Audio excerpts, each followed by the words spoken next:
সোনার মানিকেরা, নওজোয়ান তরুণেরা, ও সোনার ময়না যুবকেরা, আব্বারা মায়েরা, কোরআনুল কারীমে সূরাতুল বাকারার 208 নম্বর আয়াতের মধ্যে আল্লাহ পাক স্পষ্ট করে জানিয়ে দিলেন, ইয়া আইয়ুহাল্লাযীনা আমানু, হে বিশ্বাসী বান্দা বান্দীরা, উদখুলু ফিস সিলমি কাফা, পরিপূর্ণ রূপে ইসলামের মধ্যে প্রবেশ করো। ওয়ালা তাত্তাবিউ খুতুওয়াতিশ শাইতান, শয়তানের ইত্তেবা অনুসরণ করো না, শয়তানের পদাঙ্ক অনুসরণ করো না।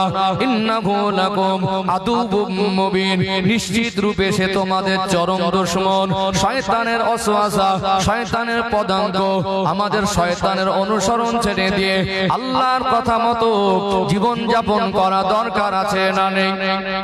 কোনটা হারাম, কোনটা হালাল, কোনটা নেকি, কোনটা গুনাহ, কোনটা করণীয়, কোনটা বর্জনীয়, কোন কাজ করলে জান্নাতে যাওয়া যাবে, কোন কাজ করলে জাহান্নামায় যেতে হবে, ইসলামিক জীবন বিধানের মধ্যে আমাদের উপরে আমার আল্লাহর আদেশ আর নিষেধ, আমাদের নবীর আদেশ আর নিষেধ সম্পর্কে আমরা সবাই জানি কি জানি না?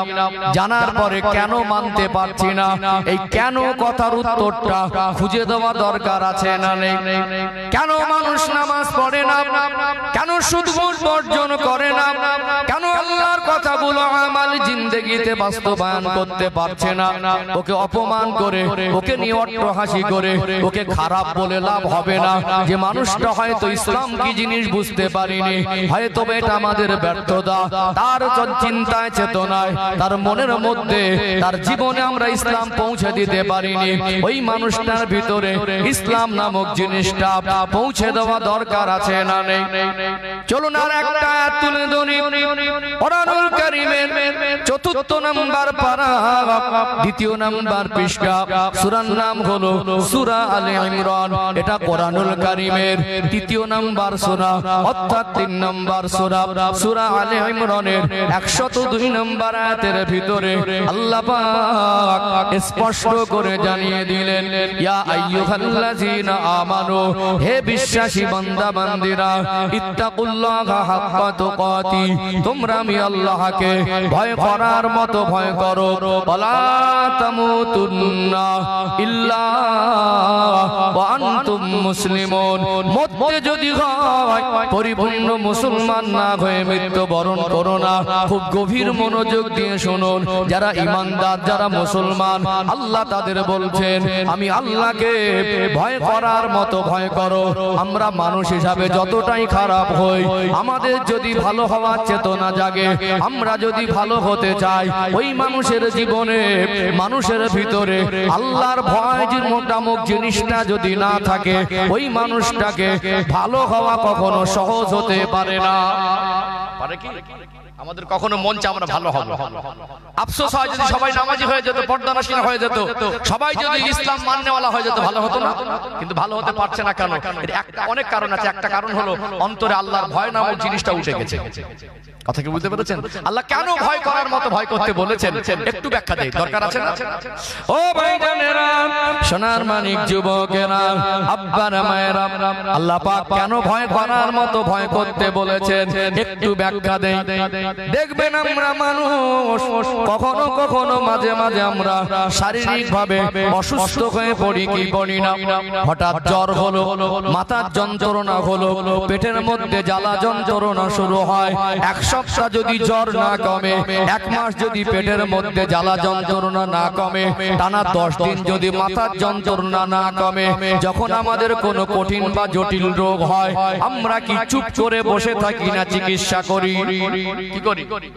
চিকিৎসা করি। যদি জিজ্ঞাসা করা হয় চিকিৎসা কেন, প্রশ্ন করতে পারি তো, বলবে সুস্থ হব। তাই কি হব? সুস্থ হব। 1 সপ্তাহ যদি জ্বর না কমে, ভালো হওয়ার জন্য, ভালো হওয়ার কথা মনে পড়ে কি পড়ে না? আর ভালো হওয়ার জন্য এত ব্যতিব্যস্ত হয়ে পড়ি, টাকা না থাকলে ধার করি। ধার যদি চেয়ে না পাওয়া যায়, মানুষ ভিক্ষাও করে।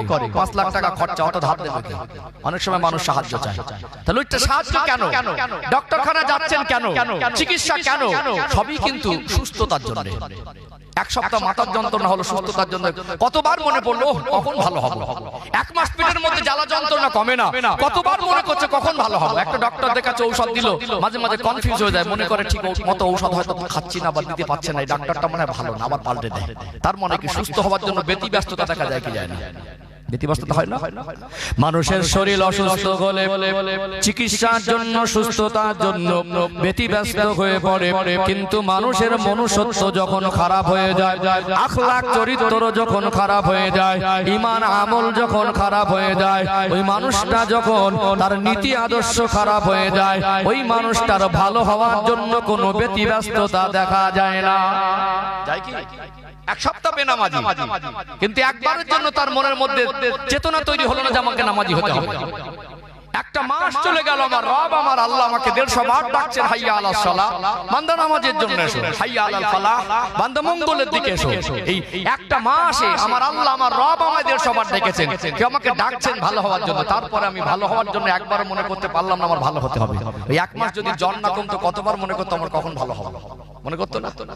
এক বছর ধরে সুদ খাচ্ছে, সুদখোরের খারাপি জীবন থেকে ভালো জীবন, আল্লাহর পছন্দ জীবনে আসবে। এই ভালো হওয়ার জন্য এক বছরের মধ্যে তার ভিতরে কোনো চেষ্টা চেতনার কিছু বোঝাই যায় না, কিছু দেখাই যায় না। বরং মদ খাচ্ছে তো খেয়েই যাচ্ছে, সুদ খাচ্ছে তো খেয়েই যাচ্ছে, জুলুম করছে তো করেই যাচ্ছে, অন্যায় করছে তো করেই যাচ্ছে। ভালো হওয়ার চেতনা, ভালো হওয়ার জন্য তার মধ্যে কোনো ব্যতিব্যস্ততা বলে কিছু জিনিস দেখা যায় না। কিন্তু অসুস্থ হলে আমাদের সুস্থতার জন্য ব্যতিব্যস্ত হই। আমাদের মনুষ্যত্ব যখন অসুস্থ হয়, আদর্শ যখন খারাপ হয়ে যায়, আখলাক চরিত্র যখন নষ্ট হয়ে যায়, আমাদের ভালো হওয়ার ব্যতিব্যস্ততা নেই। কথা ঠিক না বেঠিক? তার মানে আল্লাহর ভয় নামক জিনিসটা আমাদের ভিতরে নেই। এই অন্তরে আল্লাহর ভয় এত দামি সম্পদ, যার অন্তরে আল্লাহর ভয়ের পরিমাণ যত বেশি হবে, তার জীবনটা গোনা থেকে তত বেশি পবিত্র হবে। যার ভিতরে গোনা আছে, গোনা করার পরে আল্লাহর ভয় যদি থাকে, তার ভিতরে একটা অনুশোচনা তৈরি হয়, ইস, একটা কাজ আমি করে ফেলেছি, একটা ভুল আমি করে ফেলেছি। বান্দার গোনা যত বেশি হোক, আল্লাহর দয়া থেকে বেশি নয়। বান্দা যদি গোনা করে, গোনা যদি পাহাড় পরিমাণ হয়, আমার আল্লাহ বলছেন, বান্দা আমি আল্লাহর কাছে ফিরে এসে মাফি চাইবে, তওবা করবে, আন্তরিক তওবা করবে, আমি আল্লাহ তোমার জীবনের গোনা মাফ করে রহমতের কোলে টেনে নেব। আমাদের এই ক্ষমা চাওয়ার মানসিকতায় আমরা আসতে পারি না। তার মানে কি, আমাদের এই ভিতরে আল্লাহর ভয় জিনিসটা দরকার। যার অন্তরে আল্লাহর ভয়ের পরিমাণ যত বেশি হবে, তার জীবনটা গোনা থেকে তত বেশি পবিত্র হবে। চলুন এখানে আরেকটা উদাহরণ দেই, আরেকটু ক্লিয়ার হবে ইনশাআল্লাহ। ও ভাইজানেরা, সোনার মানিক যুবকেরা, আব্বারা মায়েরা, আজকে আমরা এখানে যারা আছি, আমরা সকলে মুসলমান, কিন্তু মুসলমানের ভিতরে সংখ্যায় কম হলেও এক শ্রেণীর মানুষ আছেন মুমিন। যারা মুমিন বান্দা, যারা আল্লাহওয়ালা বান্দা, যারা আল্লাহর আদেশ নিষেধ গুলো আমালে জিন্দেগিতে বাস্তবায়ন করেন, এই মুমিন বান্দাদের জীবন আর আমরা সাধারণ মুসলমান, আমাদের জীবনে গুনার পরিমাণ বেশি কম আছে না নেই? আপনাদের বুঝতে সুবিধা হবে যদি আমরা বাংলার মানুষ, আল্লাহ দয়াময়, বাংলার মানুষের জন্য আমিরুশ শরিয়াত কুতুবুল আলাম মুজাদ্দিদুজ জামান হযরত দাদা হুজুর পীর কিবলা রাহমাতুল্লাহ আলাইহিকে নিয়ামত করেছেন না করেন নাই? আর যত দলমত আছে, কোন দলমতের মানুষ আজও পর্যন্ত দাদা হুজুর কিবলার সম্পর্কে বাজে মন্তব্য করার দুঃসাহস পায় নাই। ও ভাইজানেরা, যারা মুমিন বান্দা, তাদেরকে আল্লাহ বলা যেতে পারে। যারা হাক্কানি আল্লাহর ওলি, তাদেরকেও মুমিন বান্দা বলা যেতে পারে কি পারে না? যারাই মুমিন তারা আল্লাহর ওলি বান্দা। আবার যারা আল্লাহওয়ালা, তাদেরকে মুমিন বান্দাদের অন্তর্ভুক্ত করা যায়। তাদের জীবনে আমাদের জীবনের থেকে গুনার পরিমাণ কম, আর তাদের থেকে আমাদের জীবনে গুনার পরিমাণ অনেক বেশি। বলুন তো দেখি, আল্লাহওয়ালা বা মুমিন বান্দারা আমাদের থেকে কাঁদেন বেশি না কম?